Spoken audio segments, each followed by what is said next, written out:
guys, my name's Paul Ashbrook, and I'm a sports psychology consultant based out of San Diego, California. I currently work for the University of San Diego men's golf team, and I wanted to come to you guys and speak with you about this past weekend, the Farmers Insurance Open, and Kyle Stanley's collapse. I was talking to a couple of the guys on the team over the weekend, and they were like, "Hey, Paul, like that was a pretty epic choke. What do you think?" And I told them, I'm like, I don't really know if you can consider that a choke.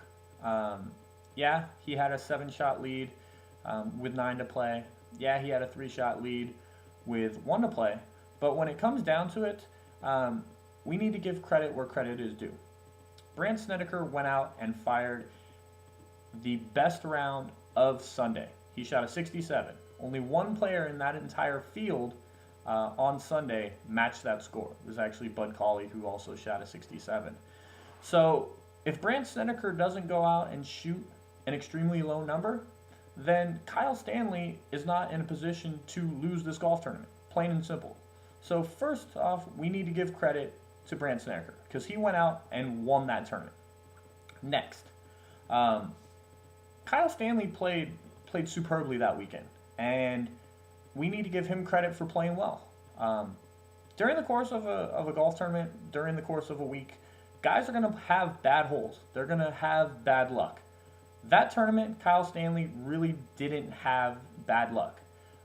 If you watch the replay of that third shot on 18 where he put it in the water, there was once or twice at least where that ball could have stopped either on the green or on the bank leading into the water. If there's a little bit of a different moisture or whatever the case may be, maybe that ball stops, and maybe we aren't talking about this collapse. But I think what happened with Stanley, more so than a choke, was just some poor decision making.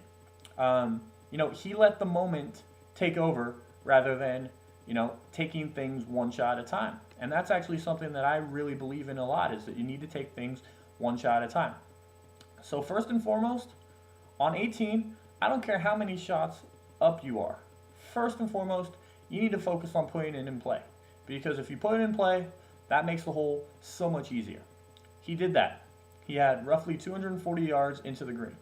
Now this is where the decision-making kind of issue comes up, because he was playing more situationally rather than playing the shot in his best interest.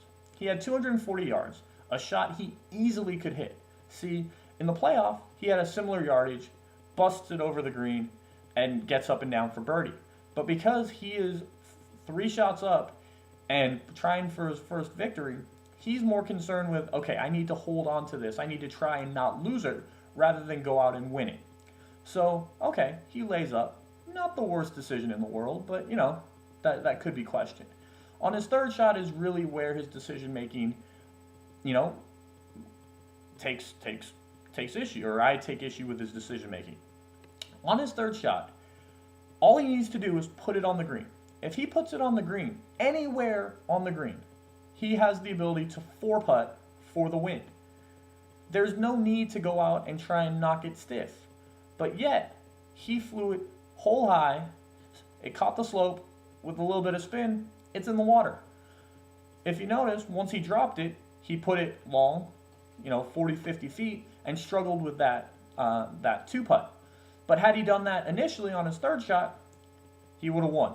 So what does that mean for golfers and people in that situation? You know what? It's really easy for me to sit here and tell you, don't think about the moment, because that's not realistic. We're human. But what you can do is you can begin to focus more on the task at hand rather than the end result or the performance outcome. So if Kyle Stanley was able to focus more on, okay, this is what I need to do, this is how I need to do it. Hey, I need to put it on the green. Doesn't matter what I do, just get it on the green and then go up to my next shot, figure out how to try and get that one close. We wouldn't be talking about this. At the end of the day, I hope he can rebound. I really do, because it's a tough way to go out. He did a lot of things really well this week, and he should be very proud of that. You know, he got in a situation and he let the moment take over rather than controlling the situation the way he can. You know, in sports psychology, we talk a lot about, you know, taking things one shot at a time or as they progress. So, you know what? I don't think he choked. You know, if you argue with me, you know, that's fine. But you know, from a performance aspect, from a sports psychology aspect, you know, realistically, he didn't choke. You know, hope you enjoy it. I will, you know, be back more to talk about, you know, similar things like this. But you know, if you have any questions, certainly shoot me a line or let me know.